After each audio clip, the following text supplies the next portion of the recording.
Hello students, कैसे हैं आप सब। आई होप आप सब अच्छे होंगे। आईसीटी वर्चुअल क्लासरूम में आप सबका स्वागत है। मैं विकास। बच्चों, क्लास 7th का मैथ्स हम कर रहे हैं। चैप्टर है आपका रैशनल नंबर, जिसका रिवीजन यहाँ पे कर रहे हैं। तो चलिए चलते हैं स्मार्ट बोर्ड पे और रिवीजन को कंटिन्यू करते हैं। तो बच्चों, कुछ बहुत ही बेसिक से क्वेश्चन यहाँ पे हैं जो हम करने वाले हैं। आपको कुछ चीजें दी गई हैं, ठीक है। Right each of the following numbers in form of P upon Q, जहां पे P और Q क्या है, इंटीजर्स हैं, ठीक है। तो आपको क्या करना है, P अपॉन Q की फॉर्म में लिखना है। आपको कुछ बताए गए हैं इंटीजर्स, ठीक है। P और Q इंटीजर्स हैं, ये बोले गए हैं। जैसा आप इनको पढ़ पा रहे हैं वैसे ही इनको लिखना है, रिप्रेजेंट करना है। जैसे आपको क्या बोल दिया, 6/8। 6/8 मतलब 6/8, ठीक है। ऐसे इसको हम बोलते हैं 6/8। इस तरह से हम लिख सकते हैं, ये आपका मेंशन कर दिया गया। 3.5, 3 और आधा।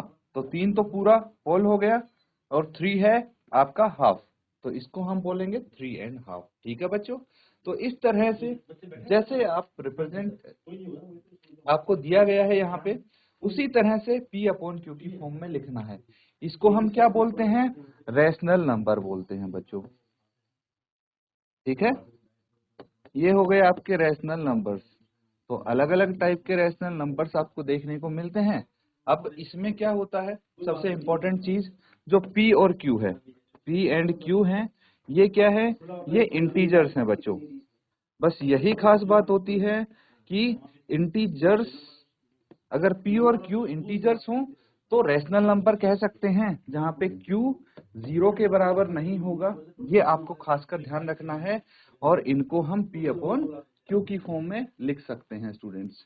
और उसके बाद अगर P और Q इंटीजर की बजाय होल नंबर्स होते हैं, ठीक है, क्या होते हैं, P और Q इंटीजर्स की बजाय होल नंबर्स हों, तो वहां पे हम बोल सकते हैं कि ये फ्रैक्शंस कहलाएंगे। क्या कहलाएंगे, फ्रैक्शंस कहलाएंगे। लेकिन यहाँ पे इनको हम रैशनल नंबर बोलते हैं। समझ में आ रहा है बच्चों। इस तरह से ये क्वेश्चंस आप देख सकते हैं। और इसी के साथ एक और सवाल है, एक और क्वेश्चन है जो हम यहाँ पे करने की कोशिश करेंगे। If P is equal to M into T and Q is equal to N into T, then P upon Q is equal to किसके बराबर होगा। ये सोचने वाली बात है। चलिए देखिए, इसको हम थोड़ा अच्छे से समझने की कोशिश करेंगे। दोनों इंटीजर हैं। P की वैल्यू यहाँ पे बताई जा रही है M इंटू टी से। कैसे बताई जा रही है, M इंटू टी से। वहीं पे Q की वैल्यू बताई जा रही है N इंटू टी से, ठीक है। किससे बता रहे हैं हम, N इंटू टी से।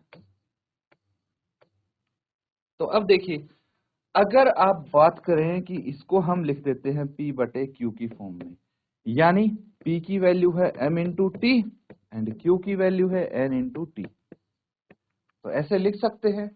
अब देखिए, जो न्यूमरेटर और डिनोमिनेटर में है ना, उनको हम कैंसल आउट कर सकते हैं। अगर सेम नंबर है तो जैसे t और t सेम है, इनको कैंसल आउट करके हमारे पास क्या आ जाएगा, m अपॉन n। तो फाइनली जो p बटे q है, क्या आ जाएगा यहाँ पे, m बटे n। ये हम लिख सकते हैं, इसकी वैल्यू नोट कर लेंगे।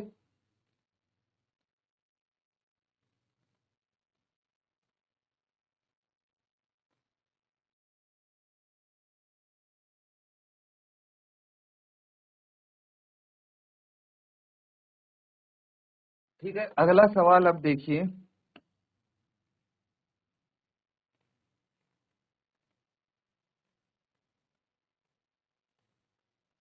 ये वाला क्वेश्चन करते हैं, ठीक है। क्या बोला गया है, in each of the following cases write the rational number whose numerator and denominator are respectively as given. यहाँ पे दिए हुए हैं न्यूमरेटर और डिनोमिनेटर क्या होना चाहिए, ठीक है। तो ये बहुत ही सिंपल सा क्वेश्चन है, आपको बस इसको कुछ इस तरह से समझ लीजिए। पार्ट ए है, तो मान लीजिए न्यूमरेटर p है ठीक है, जो कि दिया है 5 माइनस 39। कितना हो जाएगा ये? अब 5 माइनस 39 इंटीजर का सब्ट्रैक्शन आपको आता है, एडिशन सब्ट्रैक्शन। तो मुझे बताइए क्या आंसर हो जाएगा। देखिए 39 में से 5 हम घटा देंगे तो 34 हो जाएगा, लेकिन ये नेगेटिव होगा क्योंकि 39 बड़ा है ना, इसके सामने नेगेटिव साइन है, या फिर इंटीजर जो यहाँ पे 39 है उसका नेगेटिव इंटीजर, इसीलिए 34 भी माइनस में आएगा। अब मान लीजिए अगर Q है हमारे पास डिनोमिनेटर, जो कि है 54 माइनस 6, तो कितना हो जाता है ये? 48। तो अब बताइए रैशनल नंबर क्या आ जाएगा? P upon Q rational number हो गया, यानी माइनस 34/48 लिख सकते हैं। ठीक है, इसी तरह से अगर हम सेकंड पार्ट बी की बात करें तो P यहाँ पे -4 इंटू 6 है, तो कितना आ जाएगा? 6 इंटू 4 24, और नेगेटिव है तो एज इट इज आ जाएगा। फिर Q है 8 डिवाइडेड बाई 2 है ना, तो इसको हम लिख सकते हैं 8 डिवाइडेड बाई 2 4। अब P बटे Q क्या हो जाएगा? P अपॉन Q -24/4 हो जाएगा कि नहीं हो जाएगा? अब इसको हम चाहे तो सिंप्लीफाई कर सकते हैं, कैसे? दोनों को 4 से डिवाइड कर दीजिए। ठीक है, कितना आ जाएगा ये? -6 और 1।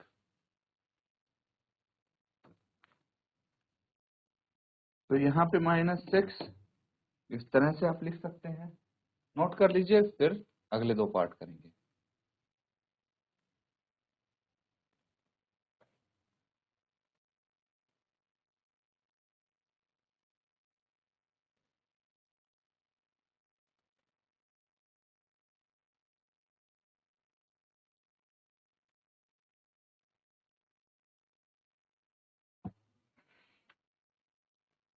तो ठीक है, समझ पा रहे हैं बच्चों? अब देखिए नेक्स्ट पार्ट्स इनके, पार्ट सी नोट कीजिए।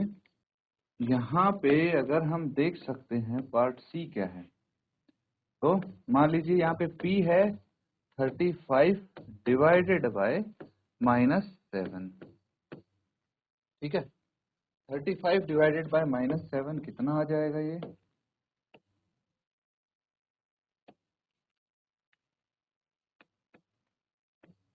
-35 को -7 से डिवाइड करेंगे हम, है ना, तो क्या इसका जो आंसर आएगा वो आ जाएगा -5। ठीक है, एक पॉजिटिव इंटीजर को नेगेटिव इंटीजर से जब भी हम भाग करते हैं तो आंसर क्या आता है? एक नेगेटिव इंटीजर। ठीक है, डिवीजन तो आपको आता ही है ना, डिवीजन आपको आता है। देखिए इसमें ऐसे लिखने की भी जरूरत नहीं पड़ेगी आपको, 7 5 जा 35, आपको डायरेक्ट टेबल आता है ना, तो 7 5 जा 35 डायरेक्ट आप कर सकते हैं। ये तो छोटे नंबर्स हैं, तो इसमें आपको दिक्कत नहीं होगी। यहाँ पे सीधा आपका P की वैल्यू आ जाएगी -5। अब Q की वैल्यू क्या है? Q दिया है आपको 35 - 18। 35 में से अगर 18 घटा दिया तो 17 आपका आंसर आ जाना चाहिए। तो P बटे Q क्या आ जाएगा? P बटे Q आ जाएगा -5/17। होगा कि नहीं होगा? नोट करेंगे।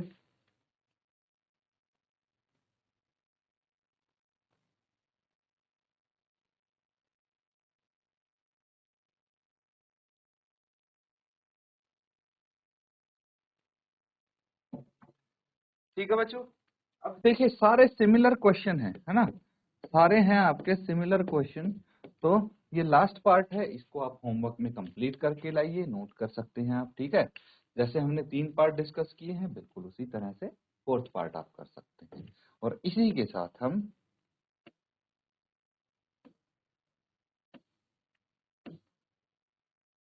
अगला सवाल करेंगे। और ये क्या बोला गया है आपको? Right the following rational number in their standard form. Standard form मतलब क्या होता है? इनको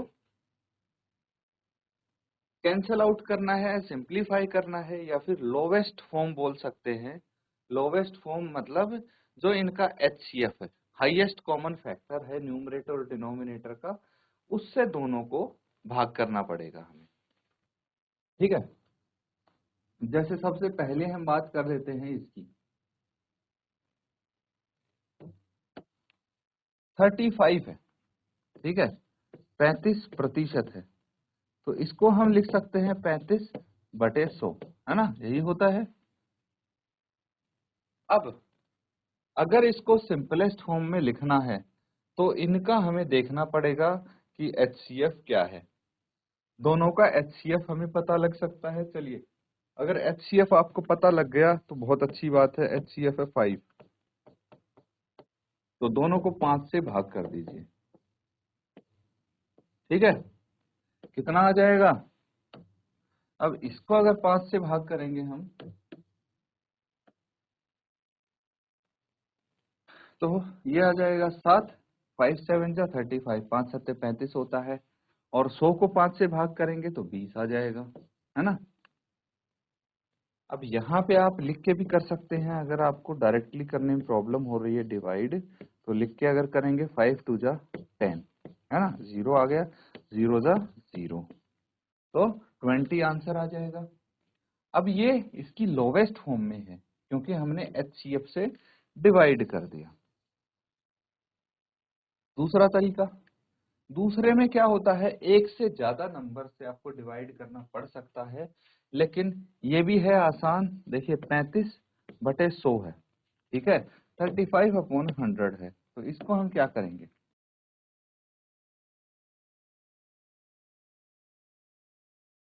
अब सबसे पहला काम हमें क्या करना है, हमें देखना है कि ये न्यूमरेटर और डिनोमिनेटर किसी सेम नंबर से डिवाइड होने चाहिए, जैसे HCF से हम करते थे। अब HCF नहीं निकाल रहे, हम सिर्फ ये चेक कर रहे हैं कि कौन सा ऐसा नंबर है जिससे दोनों डिवाइड हो जाएंगे। तो सबसे छोटा नंबर से स्टार्ट करेंगे हम, क्या है, 2। तो डिनोमिनेटर तो 2 से डिवाइड हो रहा है, अब न्यूमरेटर नहीं हो रहा है डिवाइड, कैसे पता लगा बच्चों?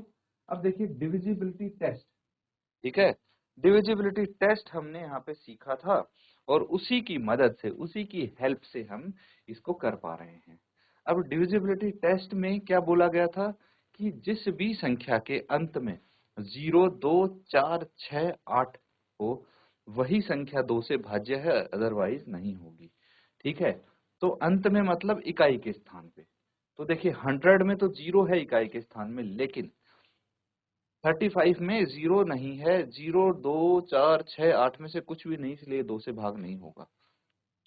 इसी तरह 3 से चेक करेंगे, 4 से चेक करेंगे, 5 से चेक करेंगे। 5 का क्या रूल था कि इकाई के स्थान पे या तो 5 हो या 0 हो, तो हम उस नंबर को भाग कर सकते हैं 5 से, अदरवाइज नहीं। तो देखिए यहाँ पे 5 से ही दोनों कैंसिल आउट होंगे, 5 7 जा एंड 5 20 जा, तो ये 7/5 आपका 7/20 ऐसे भी आ जाता है। ठीक है, तो आप अपने हिसाब से इसको कर सकते हैं, कोई दिक्कत नहीं है, लेकिन आपको तरीका पता लग गया है तो अब इजीली इसको सॉल्व करें।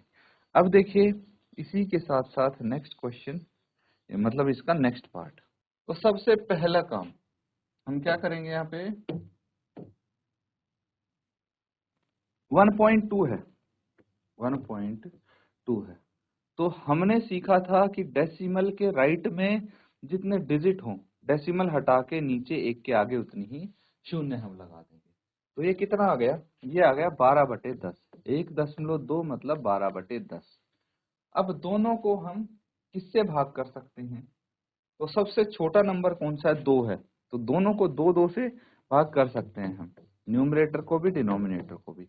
ये चीज ध्यान रखना कि नंबर सेम होना चाहिए। ठीक है, मतलब जिस नंबर से आप न्यूमरेटर को डिवाइड कर रहे हैं उसी नंबर से डिनोमिनेटर को भी डिवाइड करें। कितना आ जाएगा, ये 6/5, ये लोवेस्ट टर्म में आ गया, है ना। इसी तरह से अगला पार्ट देखिए, सी, तो -6 होल 3/7। इस प्रकार से हम, हमारे सामने एक रेशनल नंबर है, इसको आप कन्वर्ट कर लेंगे इम्प्रॉपर में, 7 × 6, है ना। कैसे करेंगे, 7 × 6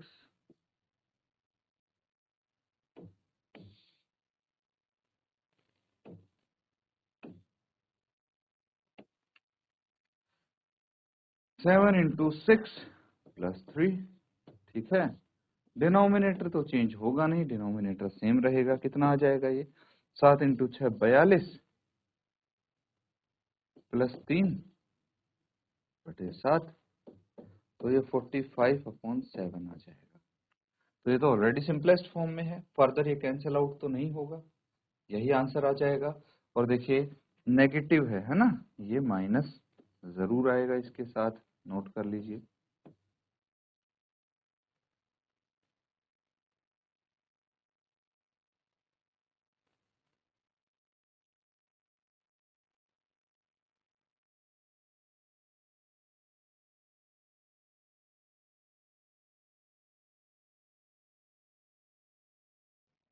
आगे देखिए अब, ठीक है। अब यहाँ पे आपके पास है 240 डिवाइडेड बाय 480, ठीक है। बहुत ही सरल है। इस केस में क्या करेंगे, 240 न्यूमरेटर में लिखेंगे, 480 डिनोमिनेटर में लिखेंगे। अब देखिए, ये तो आपने जरूर सीखा होगा कि अगर राइट हैंड साइड में जीरोज हैं तो इनको आपस में ऐसे हम कैंसिल आउट कर सकते हैं, या फिर दोनों को डायरेक्टली आप 10 से डिवाइड कर दीजिए, तो आपके पास सिंपली 24/48 आ जाएगा। तो अगर आपको 24 का टेबल आता है तो बहुत अच्छी बात है, नहीं आता है तो आप क्या करेंगे, छोटे नंबर से देखेंगे, 2 से डिवाइड करेंगे, है ना। 2 से डिवाइड करेंगे, कितना आ जाएगा, ये 12 और ये 24, है ना। फिर से 2 से करेंगे, 12/24 है, तो ये फिर से 6 और ये 12, ठीक है। फिर से ये आ जाएगा 3 एंड ये 6, 3 1 जा 3, 3 2 जा 6, 1/2, ठीक है। 1/2 आया है। अब डायरेक्टली देखिए, 240 एंड 480, इनका दोनों का HCF है 240, ठीक है। तो दोनों को हम डिवाइड कर सकते हैं सीधा 240 से,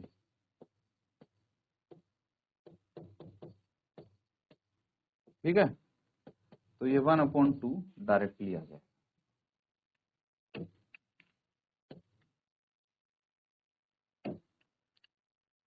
ठीक है। सिमिलरली ये आप होमवर्क में कंप्लीट करेंगे।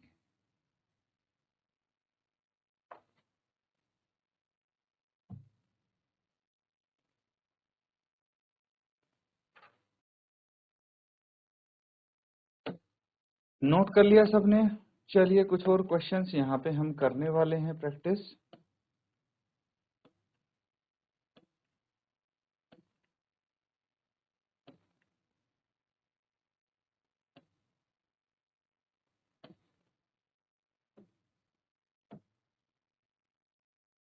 ये है एक क्वेश्चन, इसको ध्यान से देखिए।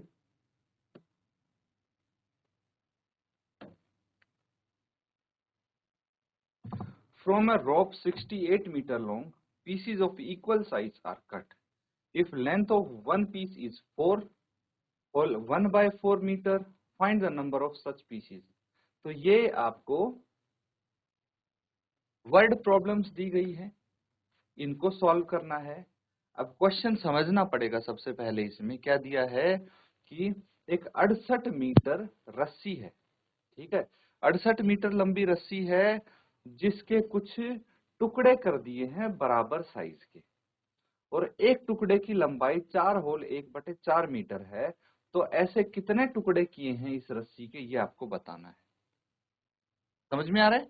फिर से मैं समझा देता हूं कि एक पूरी लंबी रस्सी है आपके पास, एक लंबी रस्सी है, ठीक है, जिसकी लंबाई 68 मीटर है।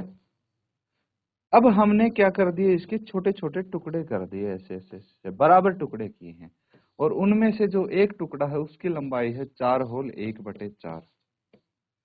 तो ये ऐसे ऐसे कितने टुकड़े किए हैं, ये कैसे पता लगेगा, नंबर ऑफ पीसीज आपको बताना है, ठीक है। तो चलिए इसको नोट करके सॉल्व करेंगे।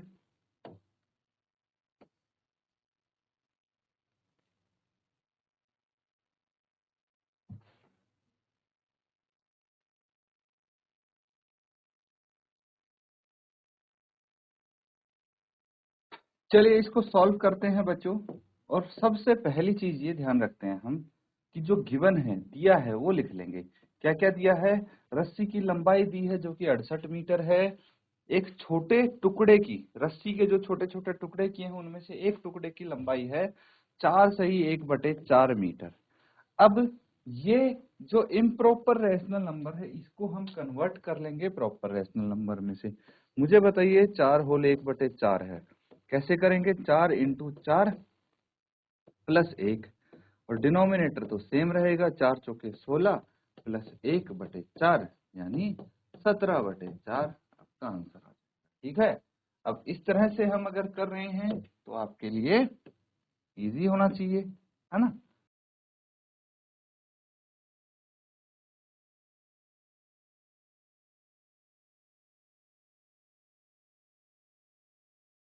को नोट कर लेंगे। चलिए इसके बाद जब ये आ गया 17/4 मीटर, फिर हमें तरीका ढूंढना है जिससे हम नंबर ऑफ पीसेस निकाल सकें। तो रस्सी की जो टोटल लंबाई है, क्या है? टोटल लेंथ जो है, टोटल लेंथ ऑफ रोप, इसको हम डिवाइड कर देंगे लेंथ ऑफ वन पीस। एक छोटा टुकड़ा है ना, उसकी लंबाई से हम इसको डिवाइड कर देंगे तो आपका आंसर आ जाना चाहिए। तो ये कितना आ जाता है? 68 बटे, या फिर 68 डिवाइडेड बाय, है ना? कुछ इस तरह से किया है हमने ये कि जो 68 है, 68 को हमने किससे भाग कर दिया है? 17/4 से भाग कर दिया। ठीक है, तो इसको हम लिख सकते हैं 68/1 रैशनल नंबर की फॉर्म में रिप्रेजेंट कर सकते हैं। ये 4/17 हो जाएगा, है ना? फिर 17 1 जा 17, 17 4 जा, और ये आ गया 16 पीसेस। ठीक है, इस तरीके से अगर लिखते हैं तो ये भी आपका सेम आंसर आएगा। कैसे? 68 यहाँ पे है अपॉन 17, और ये 4 न्यूमरेटर में चला जाएगा, 17 चौके 68, 4 चौके 16, यहाँ से भी सेम आएगा। नोट कर लीजिए, जो आपको तरीका सही लगे वो आप अपना सकते हैं।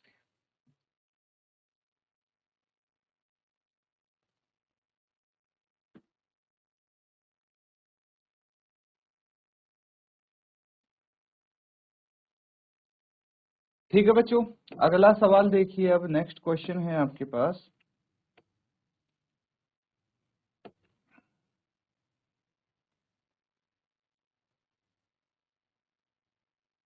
If 12 shirts of equal size can be prepared from 27 meter cloths, what is length of cloth required for each shirt?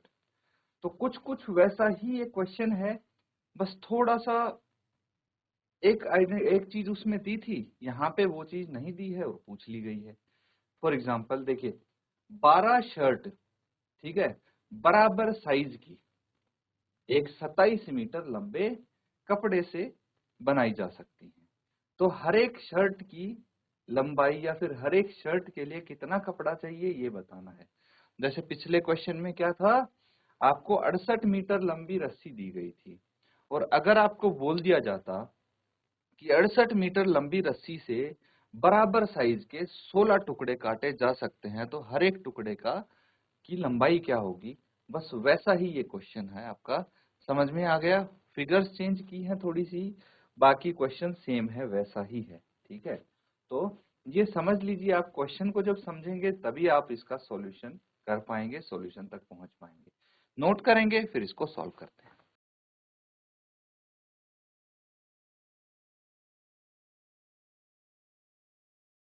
तो ठीक है, यहाँ पे देखिए सबसे पहला काम क्या करना है, टोटल साइज, मतलब टोटल जो कपड़े की लंबाई है कितनी है, वो टोटल जो कपड़ा है 27 मीटर है ना? और 12 शर्ट बना सकते हैं हम इस 27 मीटर लंबे कपड़े से। तो length of cloth required for each shirt, एक शर्ट बनाने के लिए कितना लंबा कपड़ा चाहिए, तो टोटल अवेलेबल क्लॉथ है और उसको भाग कर देंगे नंबर ऑफ शर्ट से। ठीक है, तो ये आ गया 27/12। 27/12 है, तो अगर मैं इसको 3 से डिवाइड कर दूं दोनों को, न्यूमरेटर को और डिनोमिनेटर को, क्या आ जाएगा 9/4। 9/4 को फर्दर कैसे डिवाइड करेंगे, नहीं हो रहा है तो इसको डेसिमल में कर लीजिए। कैसे, देखिए 9 को डिवाइड करना है 4 से, 4 2 जा 8 आ जाएगा, 1 बच गया, दशमलव यहाँ लगा लिया, 0 हमने उतार लिया फिर यहाँ से, और दशमलव यहाँ भी आएगा, 4 2 जा 8, ठीक है। 2 बच गया, एक और 0 आ जाएगा, ये भी यहाँ उतार लेंगे, और 4 5 जा 20, है ना। तो कितना आ जाएगा ये 2.25 मीटर, यानी एक शर्ट के लिए 2.25 मीटर कपड़ा चाहिए। नोट कर लेंगे इसको।